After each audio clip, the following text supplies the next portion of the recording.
Recentemente eu tenho recebido algumas dúvidas sobre o gerenciamento de bibliotecas no Platform I/O. Bibliotecas tanto de terceiros quanto bibliotecas criadas por nós mesmos, dos programadores, desenvolvedores da nossa aplicação.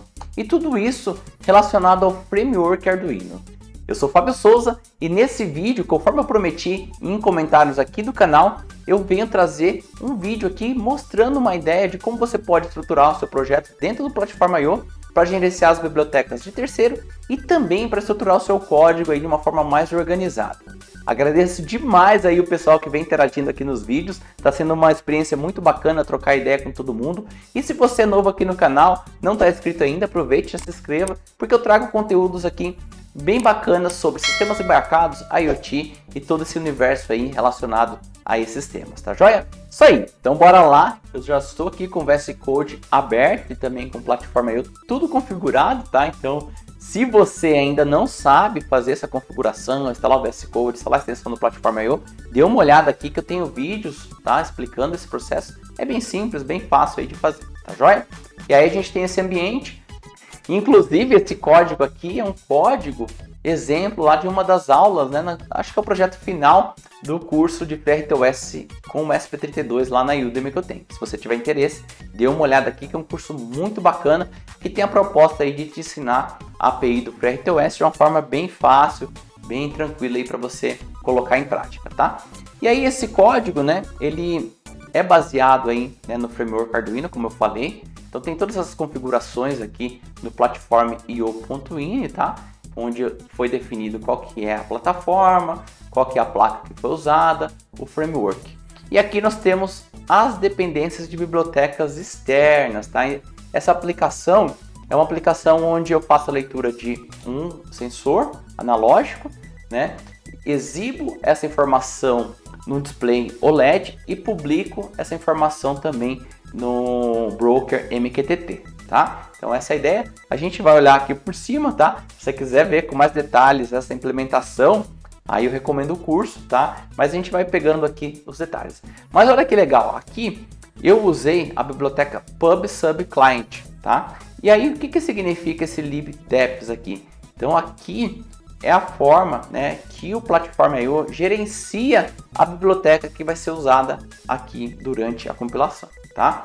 Então, quando a gente coloca aqui essa informação, se a biblioteca não está instalada ainda, ele vai baixar a biblioteca e aí ele vai compilar essa biblioteca. E até a gente pode definir, né, qual versão da biblioteca a gente vai usar, tá? Mas como que eu sei o que eu vou colocar aqui? Então, quando a gente vai usar uma biblioteca, né, a gente vai procurar nessas bibliotecas, deixa eu pegar aqui o nome, a gente vem aqui no Platform I/O, vamos abrir ele aqui, tá? Então aqui tem a tela inicial do Platform, tá?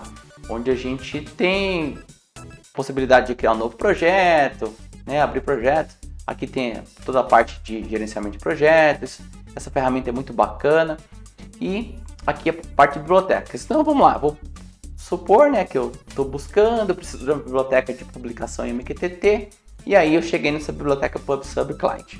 Vou procurar ela aqui, né, tem algumas variações, aí você tem que ver realmente o que você precisa, tá? Mas no nosso caso aqui seria essa. Então aqui tem exemplos, tá? Essa biblioteca, ela vai ter as informações do autor, aqui até o contato do autor. Esse projeto vai estar no GitHub, né, na maioria das vezes, tá? Versões. E aqui nós temos exemplos, ó, tem até diversos exemplos que a gente pode se basear. E a parte de instalação. Aqui que a gente vê como que a gente vai incluir lá no nosso projeto. Então, tem a forma recomendada, né? Que ele vai aceitar novas funcionalidades, tá? E vai garantir a compatibilidade aí com versões anteriores. Tem aqui uma forma de você manter, né? A compatibilidade. Então, apenas compatibilidade. Se for compatível aí, tá? E não novas funcionalidades. E aqui exatamente a versão, tá? Eu usei essa versão, esse é um projeto de teste, né? Não é um projeto que eu estou em produção, não é um projeto que eu estou aplicando em um produto, né? Se você está aplicando em um produto, quer garantir a versão e funcionalidade, não pode ficar atualizando sem realmente ter um teste validado, então eu recomendo que você use a versão exata, tá? E lógico, se você achar um bug e tal, você vai fazendo upgrade, mas isso com mais controle. No caso aqui, eu coloquei dessa forma, tá? Lá na nossa aplicação. Aqui tem os headers, né? Algumas definições, changelogs, que você pode ver o que mudou para cada versão, inclusive isso vai ajudar quando você pega um bug, alguma coisa, até para reportar lá para a biblioteca, mas basicamente isso. A outra biblioteca que foi usada aqui foi, vou pegar essa daqui, ó, a Adafruit SSD 1306, tá? Então, vamos voltar aqui, Adafruit SSD 1306, tá aqui, mesma coisa, tem exemplos, né, formas de usar, até você pode já se basear nesses exemplos para fazer alguma coisa, e a forma de instalar segue o mesmo padrão. Eu, como estou testando, eu quero receber essas funcionalidades novas, então vamos colocar dessa forma. Beleza, então é assim que a gente gerencia bibliotecas externas. Então toda vez que você for trabalhar com uma biblioteca, você vai vir ver aqui como incluir essa biblioteca, e aí você procura aqui no Registry que você vai ver todos esses detalhes. E aí, né, o que aconteceu aqui nesse projeto? Né? Esse projeto ele é um exemplo, né, onde eu procurei estruturar o projeto de forma que eu tenha ali interfaces, né, onde eu possa me preocupar, né, com funcionalidades do projeto. Então, eu tenho aqui a parte de display, né, começa tudo na main, né, então a main aqui no projeto, no Platform.io é a main CPP, tá? E aí depois eu tenho os display, MQTT, RTOS, saída, sensor, teclado, tá? Tudo separadinho. Cada arquivo desse CPP, ele vai ter o seu correspondente aqui, include.h, tá?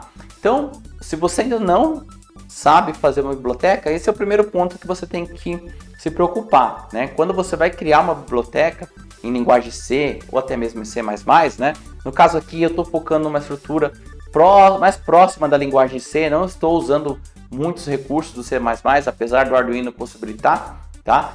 Mas a maioria dos códigos que eu trabalho, ele trabalha em linguagem C, tá? Então para microcontroladores geralmente eu trabalho com linguagem C, em alguns projetos específicos eu trabalho com C++, mas nesse caso aqui é uma, vamos dizer, uma mescla, né? Porque o Arduino tem o CPP, inclusive ali o CPP, mas a estruturação dos meus códigos ali foi tudo feito algo similar ao C. Tá?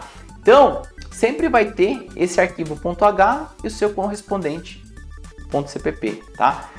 O que acontece, né? A gente tem aqui, vamos pegar um mais simples, né? Saída.h, tá? Então, esse é o header file, né? Que a gente chama, né? O arquivo de cabeçalho da biblioteca, no caso, saída.h, tá? Então, é feita essa parte inicial if not def, underline saída.h, é uma segurança que você vai ter caso, né, o seu arquivo, a sua biblioteca seja feita a inclusão dela em vários outros pontos do projeto. Então, vamos supor, o arquivo sensor.h incluiu também essa biblioteca, ou tivesse um outro arquivo lá que incluísse a biblioteca saída.h. Então, na hora que a gente for incluir, é como se o compilador pegasse todo aquele código, copiasse para fazer, né, depois essa compilação. Então, se incluir várias vezes, vai ter repetição ali, né, de definições, de funções. Então, a gente garante que ela só vai ser incluída uma vez só. Então, é importante que você coloque if not def, um nome único. Então, geralmente a gente coloca o nome próximo a nome da biblioteca e aí define, né? No caso, a mesma coisa. Se não foi definido esse nome, define underline saída.h. E aí a gente tem o end-if aqui nessa estrutura.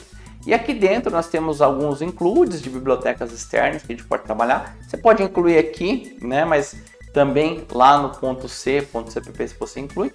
Mas o importante aqui é você ter suas definições, macros e também os protótipos das funções que você vai ter na sua biblioteca, tá? Então essa é a estrutura. No caso aqui a gente tem a definição, né, de um define aqui, LED heartbeat, onde é acho que é o pino 2, output 1, que é o pino 14. E aqui o protótipo, né, de uma função chamada init saída. E aí a gente vai ter o correspondente saída.cpp, né? E aí ele faz a inclusão do saída.h e aí ele vai ter essa função, né, a definição, né, o que essa função faz aqui agora. Então, o corpo da função vai estar aqui dentro do CPP. Então, está bem estruturadinho. No caso aqui, ele simplesmente configura o serial, né? No caso, se o serial está aqui, ele poderia estar separado, né? Não precisaria estar aqui, mas o foco principal aqui é iniciar a saída, do caso aqui, esse LED Heartbeat como output, tá? E aí eu fui estruturando, então o meu código ele tem algo relacionado somente para o display, então aqui já está a inclusão dos arquivos da biblioteca, daquelas bibliotecas que a gente viu lá, né, de terceiros que foram incluídos pelo Platform I/O, aí os defines e as funções de interface com display, tá? Então eu fiz dessa forma. Aí depois nós temos aqui a parte do MQTT, né? Então toda a parte de inicialização do MQTT, saber se está conectado, qual que é a mensagem que a gente vai enviar, tá? Aí tem uma parte bem interessante aqui, onde eu fiz a parte de estruturação e interface também do RTOS, tá? Então a gente está usando para RTOS aqui. Tem a parte do RTOS init, tá? Onde a gente inicializa. Essa função do RTOS init está pública, tá? Mas as outras funções que a gente vai ter lá dentro dessa, né, da estrutura aqui do RTOS.cpp, a gente vai ter outras funções, mas elas não estão públicas acessíveis. Eu deixei para a parte, né, vamos dizer, de programação do usuário, acesso apenas à inicialização do RTOS. Aí a parte de saída, a gente já viu o sensor, então tem uma parte aqui também de configuração do sensor. Aqui o legal do sensor, né, só para a gente trazer uma ideia, por que separar é legal, né? Então vamos supor, aqui eu estou usando um sensor, ele é analógico, tá? E aí ele tem uma característica específica, né? No caso aqui é só ler um valor analógico, não tem nada especial. Mas vamos supor que eu tenho aqui uma característica de um sensor, né, nesse projeto, no outro projeto ou no futuro eu queira mudar esse sensor, tanto para outro tipo de sensor que tem uma escala diferente e tal, ainda na parte analógica, ou até mesmo depois no futuro um sensor digital onde tem uma comunicação. Então toda essa parte de interface do sensor vai estar aqui separada do meu código principal. Então quando eu quiser trabalhar no sensor, eu venho e trabalho somente nas funções dele, tá? Então isso facilita bastante a manutenção e também, né, você fazer upgrades, trocar ele e fazer atualizações do projeto, tá? Então basicamente o sensor aqui faz uma leitura e faz uma média e depois manda esse valor aí normalizado de 0 a 100, tá? É isso que faz. E aí tem uma parte de teclado também onde faz a leitura de teclas. Então é algo assim bem simples. O legal aqui tá no RTOS, né? Então eu fiz a parte aqui de gerenciamento das tasks dessa forma, tá? Então onde eu faço toda a criação. Então quando chama, né, RTOS init, né, é criado aqui fila, é criado um timer também que a gente faz ali o software timer para fazer uma rotina, né, periódica, né, de ficar, acho que é para ficar invertendo o estado do LED, se eu não me engano aqui, fica invertendo o estado do LED e depois são criadas cada tarefa aqui correspondente, né, às funções. Então tem a task do sensor, a task de impressão, né? Então a gente imprime essa tarefa no monitor aqui serial, depois a task MQTT para publicar na nuvem, né? Tem a task do teclado, ficar, né, fazendo ali a leitura do teclado, inclusive a gente passa aqui qual que é uma tecla aqui para o teclado, enfim, tem essa parte mais do RTOS que aí precisa dar uma estudada melhor, inclusive tá aqui o link do curso, tá? E aí tem aqui a parte de inicialização no timer. Aqui no Arduino, só abrindo parênteses, a gente criou a task, parece que magicamente ela surge, né, e começa a funcionar, mas o que acontece é que quando o SP32 já inicializou, ele já está rodando para o RTOS. Então o schedule ali do RTOS já está funcionando. Então quando a gente cria a task aqui, ela já passa a ser visualizada pelo schedule e ele já começa a fazer aí, né, toda a parte de gerenciamento das tarefas. Então aqui tem uma task para descer, task do print, ó, bem separadinho o código, bem bacana. Então tá aqui. E aí lá na main, né, o que a gente faz, né? Nossa main ficou bem limpinha, inicializa a saída, né, no caso aqui é só uma saída, mas poderia ser várias saídas, inicializa o display, inicializa a comunicação com o MQTT. Então se a gente chamar essa função MQTT init, vamos ver, ó, ele faz toda a parte de inicialização, né, do Wi-Fi, né, depois ele faz a conexão com o broker MQTT. E aí ele inicializa, depois tudo estiver ok, né? Eu poderia até pegar alguns estados aqui, né? Caso não tenha conexão com o MQTT, né? Algumas, né, seguranças aqui, ele não inicializaria o RTOS. Mas enfim, aqui passou, aí inicializa o RTOS e praticamente ele, né, vai ficar apenas no RTOS, porque essa task loop a gente já deleta ela no início, não precisa mais, já libera espaço aí para a gente trabalhar, né, com a parte do SPDT2. Uma outra coisa legal aqui também que você pode fazer no Platform.io, ele traz aqui uma outra pasta chamada lib. Olha aqui. Até eu tinha criado aqui, ó, uma pasta display, tá? Se você tiver uma biblioteca que você quer usar, né, ela é mais genérica, você pode usar em um código, pode usar o outro, você está até mantendo ela no repositório, né? Você pode incluir ela através dessa pasta. Então você vai ter o nome da biblioteca e aí você vai ter os arquivos aqui. Então vou colocar aqui, ó, display.cpp dentro aqui. E aqui dentro de include, que eu tinha display.h, vou pegar ele aqui também, tá vendo?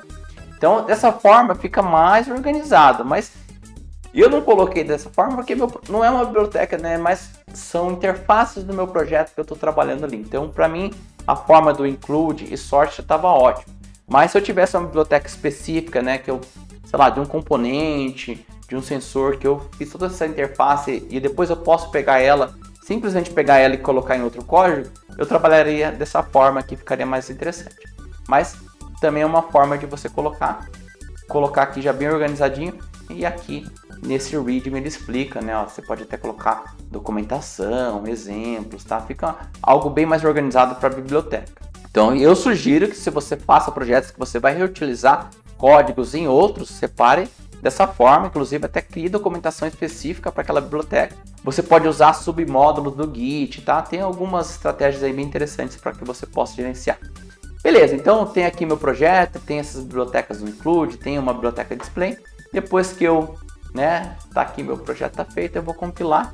Eu não vou gravar aqui na placa, né, mas é só para a gente ter uma ideia, tá tudo ok. Aqui ele mostra a árvore de dependências, ó, aqui em cima como que tá. Então, biblioteca PubSub, da FruitFX, né, todas as versões, o que ele está trazendo aqui das bibliotecas. E aqui dentro da pasta display, o que ele está trazendo também, tá? Então, fica bem legal. Tá aqui, projeto compilado, funcionando, tá? Bem simples. Então, essa é uma ideia que eu trouxe aqui para quem está querendo estruturar o seu projeto de uma forma bacana. Uma proposta aqui que você pode seguir, né, essa ideia para os seus projetos, ou não, tá? E se você quiser trabalhar com C++, né, no Arduino, possibilita e abre mais opções para você criar bibliotecas, tá? Que isso aí é fantástico para você trabalhar com C++. Para quem está trabalhando mais próximo da linguagem C, essa é uma ideia que eu trouxe, né? E aí também essa questão do Platform.io, como você coloca, né, os arquivos ali dentro nas pastas, tá? Isso aqui vai servir também, se você levar algo similar lá para a ideia do Arduino, funciona, tá? Você pode separar ali em pastas também, se quiser usar uma estrutura parecida com essa também vai funcionar. Mas a pergunta, né, a motivação ali era mais relacionada ao uso aqui do Platform.io. E aí eu trago, se você tiver qualquer dúvida, né, faça a pergunta. E aí em relação ao treinamento, né, o treinamento que eu me referi é esse aqui, primeiro passos com FreeRTOS e SP32. A proposta aqui é introduzir o uso do API do FreeRTOS. Você vai aprender aqui usando o framework Arduino, mas não é que você vai ficar limitado a usar somente Arduino. A ideia é que desse passo, né, que a gente usa uma interface com hardware mais facilitado, usando a API ali do Arduino. Depois você vá para o SPDF, usar um STM32, enfim, algo que você possa explorar ali. Mas a parte do FreeRTOS ela vai ser a mesma aí para onde você for aplicar. Então tá aqui, dê uma olhada para quem tiver, a gente vê todos os detalhes aqui, bastante código dos exemplos, tá? A gente usa o VS Code, usa uma placa com SP32. Aqui tem todas as aulas, tem bastante aulas aqui no curso, tá? Bastante aulas, inclusive tem algumas aulas abertas aqui que você pode ver, tá? Tem bastante aulas e tá aqui. Aí tem outros cursos também, fica à vontade aí para você explorar esse treinamento. E qualquer dúvida aqui no vídeo, só deixar sua dúvida aqui. E se tiver sugestões de próximos vídeos, deixa também que a gente vai buscando fazer aqui esse conteúdo legal aí para compartilhar e aprender também aí juntos, beleza? Então é isso, nos vemos aí em um próximo vídeo. Valeu!